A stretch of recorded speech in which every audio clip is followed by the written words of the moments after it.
Si Gillard, siya yung tipo ng tao na masiyahin. Yung konting bagay lang, sasaya na siya agad. Medyo maramdamin din siya minsan. Kasi kunwari, nagtatampo siya, nagagalit siya, simpleng bagay. Minsan sobrang seloso, as in sobrang seloso. Si Gillard bilang boyfriend, mabait yan, sobrang bait. Never take advantage sa akin yan. Yun nga yung gusto ko sa kanya, kasi nairespeto niya ako bilang babae. Although, minsan, kung magkaroon kami para kami magkaibigan, para kami nabubugbugan, ayos lang. Tapos, pasensyoso siya, sobra. May mga oras na talagang, sobrang galit ako sa kanya. Talagang nasasaktan ko na siya physically, verbally, pero andun pa rin yung pag-ipigil niya. Yung nakakatawa sa kanya, never siya lumaban sa akin. Pwede na lang talaga kung talagang ako may kasalanan. Pero never naman niya ako talagang sinaktan or what. May mga sobrang away lang talaga kami. So si Lord, mabuting kaibigan din yan. As in, magaling magpayo. Kaya kanyang payuhan na hindi mo isipin na siya yung tao na malalim. Kasi puro kalukuhan lang siya, puro kaingayan.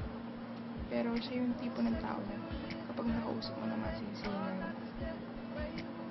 malalaman mo talaga na ang lalim niya pa.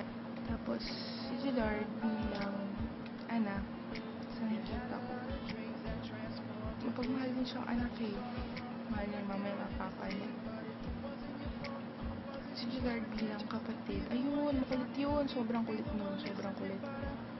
Sobrang kantigas ng ulo, pasaway, lahat na.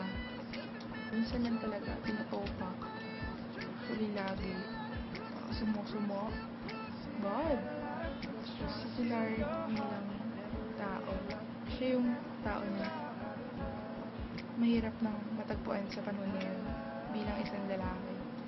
Hindi lahat ng lalaki kayang gawin yung ginawa niya para sa akin. Kung sobrang close kami talaga, as in sobrang close talaga kami. And both sides naman sa family namin, okay naman kasi naman talaga. So, hinihintay na lang namin na magtapos kami. So, if ever na kami talaga, hindi kami talaga. Si Gillard, bilang estudyante, hindi ko nga alam eh. Pero, matino siyang estudyante. Sabi ko nga, hindi ko siya nakikita masyado nag-aaral. Pero, pumapasa sa mga subjects niya. Engineering kasi siya eh.